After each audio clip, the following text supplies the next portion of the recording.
அனுதின பரலோக மன்னா. அக்டோபர் மாதம் 30ஆம் தேதி. மத்தேயுவின் சுவிசேஷம் 6ஆம் அதிகாரம் 24ஆம் வசனம். 2 எஜமான்களுக்கு ஊழியம் செய்ய ஒருவனாலும் கூடாது. வசனத்திற்குரிய விளக்கம். தேவனுக்கும் உலக பொருளுக்கும் ஊழியம் செய்ய உங்களால் கூடாது. நம் அனுபவத்திலே இதை நாம் கண்டறியலாம். இதனால் ஜனங்கள் ஆவிக்குரிய ஜீவியத்தில் அனலமின்றி குளிருமின்றி இருப்பதை காண்கின்றோம். முதலாவதாக நாம் தேவனுடைய ராஜ்யத்தையே தேட வேண்டியவர்களாய் இருக்கிறோம்.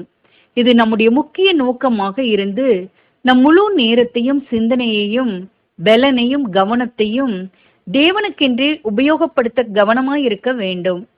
தேவ ஊழியத்தில் நாம் காண்பிக்கும் ஊக்கமும் அன்பும் எந்த அளவுக்கு உள்ளதென்பதை நாம் காண நம் ஆசை இச்சைகள் உலகத்திலும் அதில் உள்ளவைகளிலும் இல்லாதிருப்பதின் மூலமாக அறியலாம். உலகத்தை நேசிப்பவர்களிடம் தேவ அன்பு இல்லை. ஆமேன்.